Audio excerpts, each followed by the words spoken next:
ஸ்டாலின் வீட்டில் இருக்கிறாரு. அவர் பையன் வந்து அப்பா டயலாக்லாம் எழுதி கொடுப்பாரு. மடப்பான பாயிண்ட்டு ஒரு 2 பிட்டு பேப்பரில் பார்த்து படிச்சுட்டு வந்து பேசணும். அவர் அப்பயே சொன்னார், என்னை தொடாதீங்க, என்னை தொட்டவங்க அழுவீங்கன்னு சொன்னாங்க. கேட்டாரா? கேட்கல. அவர் எவ்வளோ தொலை பண்ணாங்க. அழுதுட்டு போனார்ல, பின்னாடி எவ்வளோ பேர் அழுதுட்டு போனாங்க.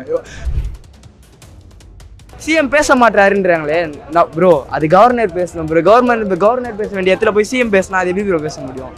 லாஜிக்காக யோசிக்கணும். கட்சியில் இத்தனை வருஷம் இருக்கான்றாரு, இது கூட தெரியாதா அவருக்கு? 75 வருஷமா வேஸ்ட் பண்ணிட்டு போயிட்டு 3 மாசத்துல சரி பண்ண எப்படி ப்ரோ சரி பண்ணுவார்? அவருக்கு டைம் வேணும் ப்ரோ. அவர் வேலையை கரெக்டாக தான் ப்ரோ பார்க்குறாங்க.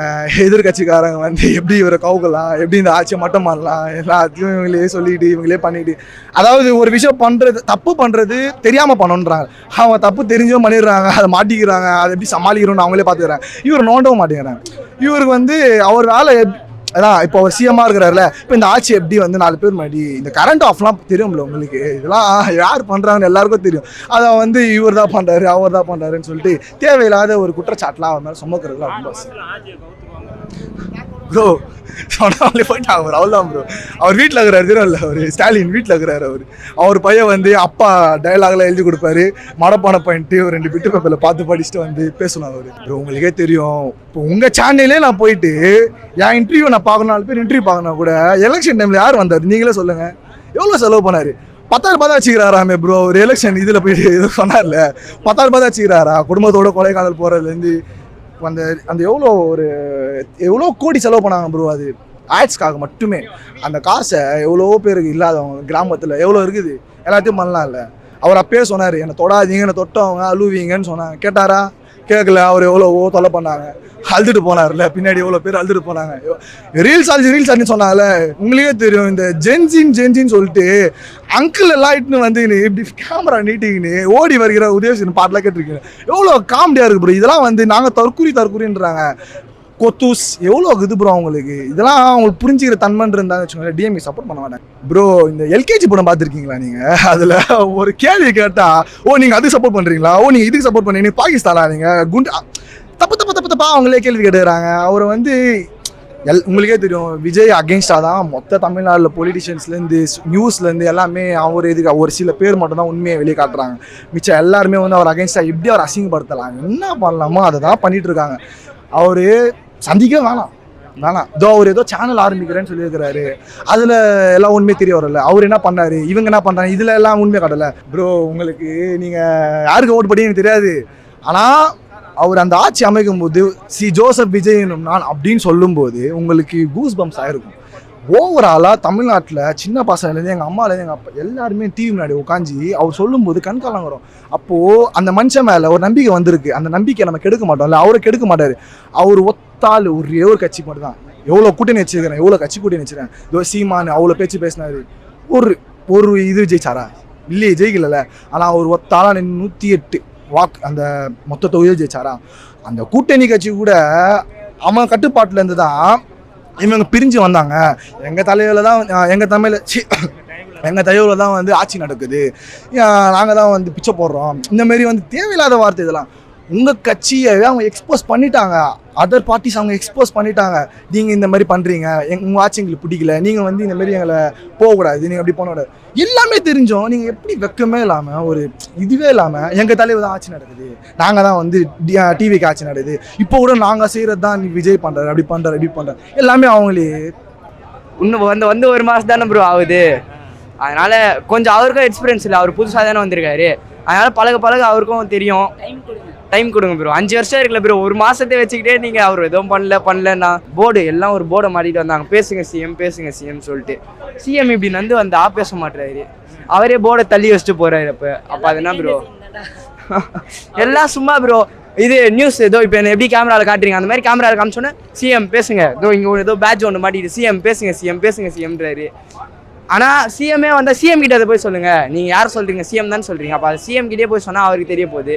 இதெல்லாம் விளம்பரம் ப்ரோ, எல்லாருக்கும் காட்டணும். இந்த மாதிரி சிஎம் பேச மாட்டாருன்றாங்களே ப்ரோ, அது கவர்னர் பேசணும் ப்ரோ. கவர்னர் பேச வேண்டிய இடத்துல போய் சிஎம் பேசினா அது எப்படி ப்ரோ பேச முடியும்? லாஜிக்காக யோசிக்கணும். கட்சியில் இத்தனை வருஷம் இருக்கான்றாரு, இது கூட தெரியாதா அவருக்கு? டிஃபரன்ஸ் தான் ப்ரோ. இது வரைக்கும் நாங்கள் அவரை தேட்டரில் பார்த்துட்டு இருந்தோம், இனிமேல் ஒரு நியூஸில் பார்ப்போம், அவ்வளோதான் ப்ரோ டிஃபரன்ஸ். நேரில் பார்க்குற நிறைய வாய்ப்பு கிடைக்கும், அவர்கிட்ட பேசுறதுக்கு வாய்ப்பு கிடைக்கும், எதுக்குமே அதெல்லாம் இல்லை. ஆனால் வந்து ஒரு ஃபேனாக வந்து எக்ஸ்பீரியன்ஸ் பண்ண முடியாது தியேட்டருக்குள்ள. எத்தனையோ படங்கள் வரட்டும், ஆனால் தளபதி இல்லைன்னா அது இண்டஸ்ட்ரியே இல்லை, சினிமா இண்டஸ்ட்ரியே இல்லை, அது கிடையாது. அவ்வளோதான். அது இன்னும் பயங்கரமாக பண்ணிட்டு இருக்காரு. எல்லாம் அவங்க சொல்லுவாங்க உடனே மாற்ற முடியாது, ஃபுல்லாகவே உடனே வந்துட்டு இவர் ஒரு நாள் முதல்ல ஃபுல்லாக மாற்ற ஒரு மேஜிக் ஒன்றும் இல்லை. அவர் 75 வருஷமா வேஸ்ட் கொண்டு போயிட்டு 3 மாசத்துல சரி பண்ண எப்படி ப்ரோ சரி பண்ணுவார்? அவருக்கு டைம் வேணும். அறிக்கை விட்டாங்க, எத்தனை நோட்டீஸ்லாம் விட்டாங்க, எத்தனை கொள்ளடிச்சிருக்காங்க திமுக அது எல்லாமே ஃபுல்லாக விட்டாங்க. அதெல்லாம் ஒன்றா சொல்லிட்டு இருக்காரு. அவர் அவங்க மேலே எதிர்ப்பாக தெரிவிக்கல, அவங்களும் நல்லவங்களா மாறணும் அப்படின்னு சொல்லிட்டு தான் தெரிவிக்கிறாரு. அதனால தான் மக்கள் கிட்ட இவங்கெல்லாம் இப்படி இருக்காங்க, இவங்க கிட்ட போடாம எனக்கு போடுங்க அப்படின்னு சொல்லிட்டு ஓட்டை வாங்கிட்டு இப்போ அவங்களையும் நல்லதா ஆக்கலாம் அப்படின்னு சொல்லிட்டு அவங்க மாற பாக்குறாங்க. அப்படி 6 மாசத்துக்கு என்ன சொன்னாங்க, அவங்க கட்சியே இருக்காது என்னவோ சொன்னாங்க. கரூர் இஷ்யூ எடுத்துன்னு வந்தாங்க, த்ரிஷா கேஸ் எடுத்துன்னு வந்தாங்க, டைவர்ஸ் கேஸ் எடுத்துன்னு வந்தாங்க, எல்லாத்துலயும் ஜனநாயகம் முடக்கினாங்க, எல்லாத்துலயும் முடக்கினாங்க. அவர் எல்லாத்துலயுமே என்ன இருந்தாரு, சைலன்ஸ் தான். சைலன்ஸ், சிம்பிளிசிட்டி, ஸ்மைல், இந்த 3 தான், ட்ரிபிள்எஸ் தான், அவ்வளவுதான். ஹிஸ்டரி ப்ரோ, இது எப்படி ப்ரோ மாற்ற முடியும்? இதெல்லாம் மாற்ற முடியாது. சூப்பராக இருக்குங்க. இப்போ பார்த்தீங்கன்னா சேனல் எல்லாமே எதிர்கட்சியோட டிஎம்கே சேனல் தான் அதிகமாக இருக்குது. பட் நம்ம மேலோட்டமாக பார்க்கணும். ஒரு மாதம் தான் அவர் ஆட்சி, மே 10ஆம் தேதி தான் ஆட்சிக்கு அவர் முதலமைச்சரே ஆனார். இப்போ தான் ஜூன் 10 வந்திருக்கு. ஒரு மாதத்தில் அவருடைய பங்களிப்புன்னு பார்த்தீங்கன்னா ஏகப்பட்டது சொல்லலாம். உதாரணத்துக்கு 717 மதுக்கடைகள் ஒழிச்சாங்க. அப்புறம் பார்த்தீங்கன்னா சிங்கப்பெண் திட்டம், இந்த மாதிரி இப்பயே 2 டைம் டெல்லி போயிருக்காரு. அரசியல் அவர் போனதுக்கப்புறமே பார்த்தீங்கன்னா ஒரு 1000 கோடி ரூபாய் ஃபண்டு வந்திருக்குது. 347 கோடி ரூபாய் ஃபண்டு வாங்கிட்டு வந்திருக்காரு. எல்லா விஷயத்துலையும் பார்க்கும்போது அவருடைய செயல்பாடு சூப்பராக இருக்குங்க. அவங்க 6 நாள் கூட டைம் கொடுக்க மாட்டாங்க, ப்ரெஷர் பண்ணுவாங்க. பட் 6 மாதம் நீங்கள் இன்னும் 6 மாதத்துக்கு அப்புறம் நீங்கள் சப்போஸ் பேட்டி எடுக்க வந்தீங்கன்னா பாருங்கள், இன்னும் பயங்கரமான தெளிவான ஒரு ஆட்சியை கண்டிப்பாக விஜய் சார் கொடுத்துருப்பாரு. செய்தியாளர்களை விஜய் சந்திக்க மாட்டேங்கிறாரு. அது சந்திக்கணும்னு அவசியம் இல்லைங்க. எதுக்குங்க சந்திக்கணும்? ஏதாச்சும் அது ப்ரோட்டோக்கால் ஏதாச்சும் இருக்குங்களா? சரி, அப்படி பார்த்தா விஜய் சார் என்னை சந்திக்க சொல்லுங்கள், சந்திப்பாரா?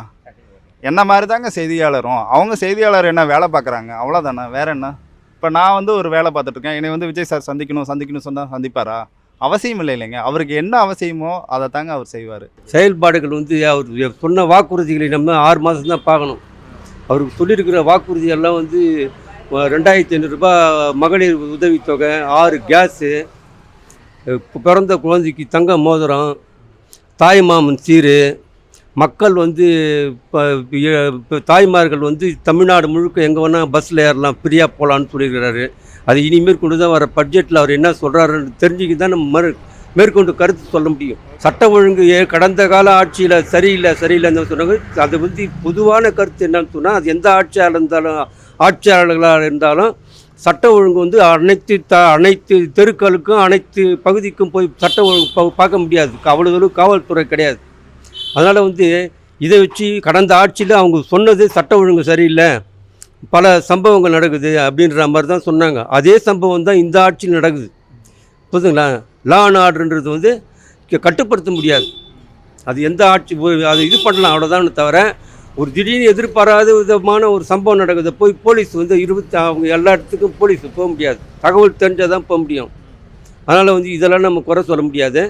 இந்த ஆட்சிகள் எப்படி நடத்துகிறாருன்றதை பொறுத்து தான் இது வரைக்கும் இருக்குது. மக்களை சந்திக்கிற மாட்டுறாரு. பொதுவாக நீங்கள் மீடியா கேட்குறீங்க, இப்போ அந்த மீடியாவை இது வரைக்கும் அவர் பயன்படுத்திக்கல. பிரதமரை போய் சந்திச்சுட்டு வராரு. சந்திச்சுட்டு வரும்போது அந்த வாசலில் பல்வேறு உங்களை மாதிரி ஊடகவியலாளர்கள் எவ்வளோ உலக அளவில் இருப்பாங்க. அவங்களுக்குலாம் அந்த இடத்துல சந்தர்ப்பம் கிடைக்குமான்றதை எதிர்பார்த்து நிறைய பேர் இயங்கக்கூடிய ஒரு சூழ்நிலை. இவருக்கு அந்த சந்தர்ப்பம் கிடைச்சா அது தவறு விட்டு வர்றார். அது மக்களை சந்திக்கிற மாதிரி இல்லை அவர். இப்போ கூட நேற்று ஒரு சம்பவம், இது மரகதம் சந்திரசேகர்ன்றது மதுராந்தகத்தில் ஒரு மாற்றுக் கட்சியில் சேர்றாங்கன்ட்டு ஒரு பெரிய விழா.